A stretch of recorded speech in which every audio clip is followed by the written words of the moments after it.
नमस्कार दोस्तों, मैं हूं नवीन पाटीदार और आप देख रहे हैं वॉइस ऑफ एमपी। जिस तरीके से लगातार नवनिर्वाचित परिषद जो नगर पालिका की है, भारतीय जनता पार्टी की बहुमत वाली परिषद है, इसे लेकर लगातार जो है गंभीर आरोप पार्षद लगा रहे हैं। साथ ही अगर बात किया है तो विपक्ष लगातार जो है भारतीय जनता पार्टी को घेरता हो रहा है और जो नगर पालिका है परिषद उसको घेरता हो रहा है। 2000 करोड़ भूमि के हेराफेरी का आरोप भी जो है अगर बात किया है तो नेता प्रतिपक्ष पार्षद दल के योगेश प्रजापति वे खुद पार्षद भी हैं। साथ ही उन्होंने गंभीर आरोप लगाया है कि यहाँ पर जो है जमीनों का खेल हो रहा है। किस तरह के आरोप है, किस तरीके से उनके पास दस्तावेज है और किस तरीके से उन्होंने कहा है कि लगातार जो जमीनें हैं जहाँ पर नगर पालिका केस जीत रही है वहाँ पर लगातार जो है नगर पालिका के जिम्मेदार जो पार्षद है भारतीय जनता पार्टी के दल के नेता हैं वे लगातार वहाँ के उस केस को लेकर जो है वकील बदले जा रहे हैं। इसे लेकर जो है उन्होंने गंभीर आरोप लगाए। किस तरह के आरोप है, साथ ही किस तरीके से उनके पास क्या दस्तावेज है, क्या कहेंगे किस तरह के आपके आरोप और क्या आपके पास जो दस्तावेज है? नवीन जी, ये पूर्व अनुमानित था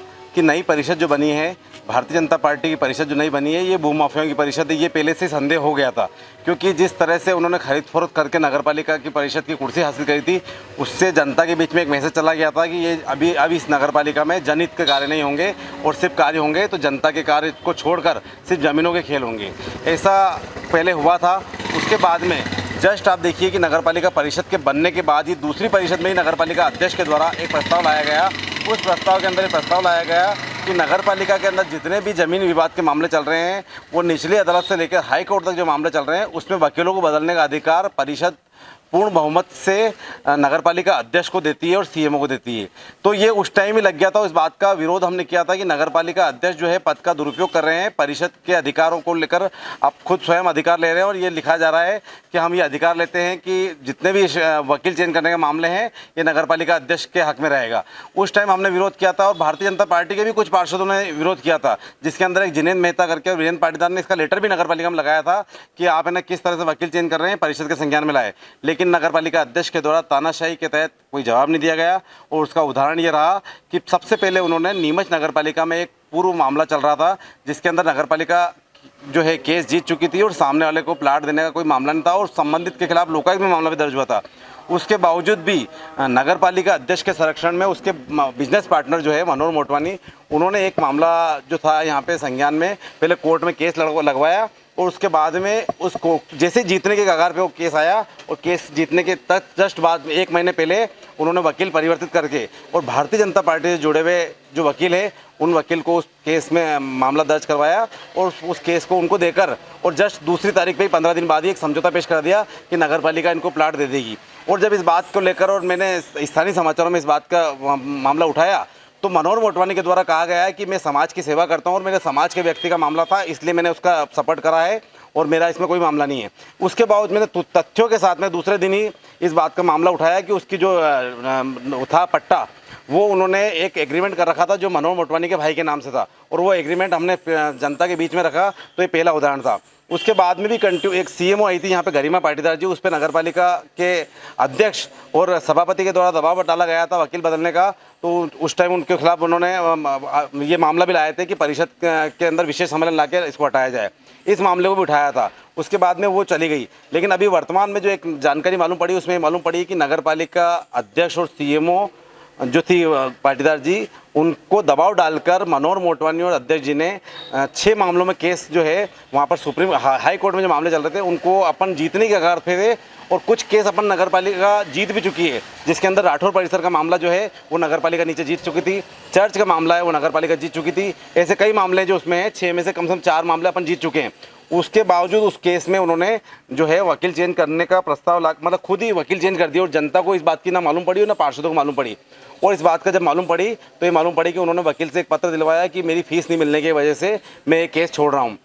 तो मैं नगरपालिका अध्यक्ष से आपके मार्फत से पूछना चाहता हूँ कि ऐसी क्या पड़ी थी कि जब इतने सालों तक जिस वकील ने, जो वीर कुमार जैन जी वकील है, जिसने नगरपालिका को करोड़ों अरबों रुपए का फायदा दिलवाया और ज़मीन नगरपालिका हाथ में कराई, अचानक उन्होंने केस क्यों छोड़े?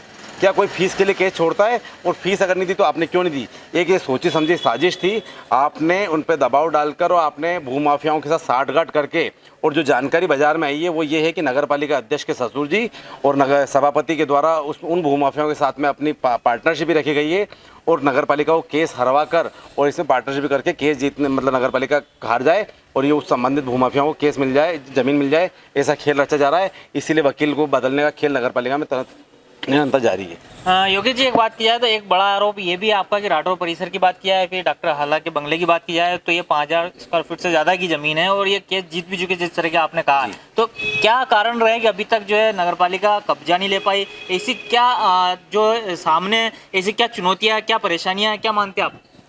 भारतीय जनता पार्टी की परिषद शुरू से सिंडिकेट वाली परिषद कहलाती है, और जो वर्तमान में बने हैं वो पूरे ज़मीनों का काम करते हैं। भूमाफिया उनके ऊपर कई बार इस बात का मामला भी उठा है कि उन्होंने सरकारी ज़मीनों पे भी कब्जा करा है, और इस बात के उदाहरण भी है और हमारे पास सबूत भी है।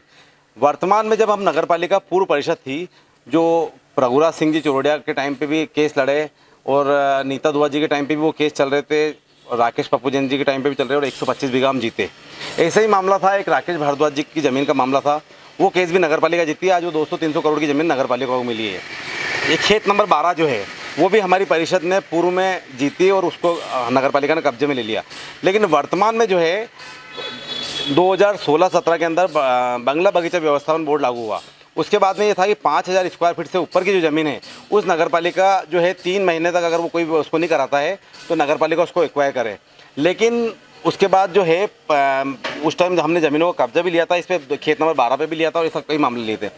लेकिन अभी जो हुआ है इस वर्तमान परिषद में उनको केस उन ज़मीनों को कब्जे लेने के बजाय उनको संरक्षण दिया जा रहा है और उनके टुकड़े किए जा रहे हैं। अभी आप देखिए कि जितने भी 1 lakh square feet 1.5 lakh square feet की जो ज़मीनें हैं बंगला बगीचा की, उसमें उन लोगों के अंदर एक भूचाल आ गया है और वो लोग उस ज़मीनों को टुकड़े कर करके और नगर पालिका के अध्यक्ष के संरक्षण में खेल कर रहे हैं और उनको टुकड़े करके बेच रहे हैं और कब्जे कर रहे हैं, जो सीधा सीधा एक तरह से जालसाजी और 400 BC का मामला है। नगर पालिका अध्यक्ष शासन के करोड़ों रुपए का सीधा सीधा नुकसान पहुँचा रहे हैं।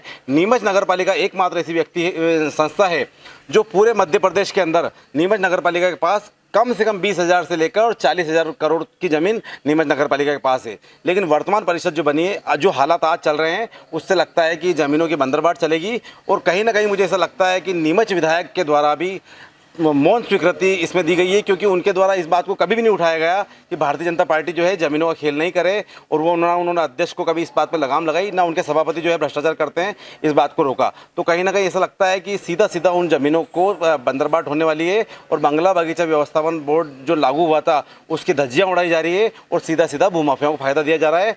आप देखिए कई ज़मीनें हम जीत चुके हैं लेकिन फिर भी नगर पालिका कब्जे में नहीं ले रही है। ये कहीं ना कहीं सीधा सीधा इसमें लेकर नीचे से लेकर ऊपर तक की लिंक जुड़ी हुई है। आपने एक बड़ा आरोप जो है अगर बात किया है तो लोक निर्माण सभापति है मनोहर मोटवानी, क्या आप मानते हैं कि वो सुपर चेयरमैन के रूप में जो है नगर पालिका में काम कर रहे हैं, वन तरफा काम कर रहे हैं? बिल्कुल, वास्तविकता में जो है नगर पालिका अध्यक्ष जनता के बीच में बताया जाता है कि वो पढ़ी लिखी महिला है। मैं उनका सम्मान करता हूँ कि वास्तविकता में पढ़ी लिखी है, लेकिन उन नगर पालिका अध्यक्ष जी को एक कठपुतली बना दिया गया है।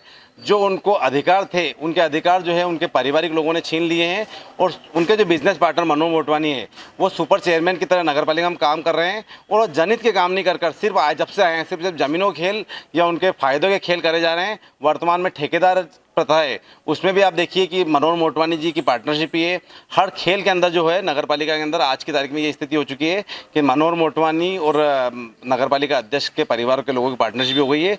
जनहित के कार्य कोई नहीं हो रहे हैं। वास्तविकता में सुपर चेयरमैन उनको जो बताया गया ये सही है कि नगर पालिका अध्यक्ष के सारे पावर जो है मनोहर मोटवानी जी ने ले रखे हैं। वो सीएमओ पर और नगर पालिका अधिकारी कर्मचारी पर इतना दबाव डालते हैं। और सबसे बड़ी बात मैं बताना चाहता हूँ कि इस पार्षदों को जो अधिकार होता है कोई भी फाइल का निरीक्षण करने का, पिछले 20 सालों से मैं नगर पालिका में देख रहा हूँ, कभी भी पार्षदों को इस तरह का दबाव नहीं डाला गया लेकिन कि फाइल नहीं देखी जाए। लेकिन वर्तमान के अंदर इनके द्वारा जो है भ्रष्टाचार किया जा रहा है। हर फाइल के अंदर कहीं ना कहीं अनियमितता रहती है। तो मनोहर मोटवानी के द्वारा सिर्फ अधिकारियों कर्मचारियों पर दबाव डाला जाता है कि नेता प्रतिपक्ष को कोई भी फाइल नहीं दिखाई जाए, उनको फाइल नहीं दिखाई जाए। इस बात की कई बार अधिकारी कर्मचारियों ने हमने दबी जुबान से हमें बताया है। तो कहीं ना कहीं आप अगर ईमानदार होते तो आप सारा वहाँ का नगर पालिका का जो सिस्टम था उसको जनता के लिए खोलते कि आप कोई भी आए और कोई भी इस चीज़ को देख सकते हो। लेकिन आपकी चोर की दाढ़ी में तिनका साफ साफ दिख रहा है, आपके काले कारनामे उजागर नहीं हो जाए। और ऐसे कई उजागर हमने काले कारनामे किए हैं, चाहे फ्लेक्स घोटाला हो, चाहे अन्य घोटाले हो, चाहे कमीशन खोरी का घोटाला हो, चाहे ठेकेदारों के साथ पार्टनरशिप का घोटाला हो, हमने समय समय पर ओपन किए हैं। इससे साफ लगता है कि मनोहर मोटवानी और नगर पालिका अध्यक्ष की इसमें पार्टनरशिप ही है। तो ये थे योगेश प्रजापति जो नेता प्रतिपक्ष भी हैं पार्षद दल के। साथ एक बात किया है तो पार्षद है, कितने गंभीर आरोप उन्होंने जो है बंगला बगीचे मुद्दे को लेकर लगाए, किस तरीके से नीमच में जमीनों के काम हो रहे हैं, किस तरीके से भारतीय जनता पार्टी की जो पार्षद जो अगर बात की जाए भारतीय जनता पार्टी की जो परिषद है वे किस तरीके से काम कर रही है, इन्हें लेकर जो है गंभीर आरोप योगेश प्रजापति ने लगाए। और हमने आपको अब सुनाते किस तरीके से जो है मनोहर मोटवानी और शहर के सबसे वरिष्ठ एडवोकेट महेश पाटीदार ने क्या कहा।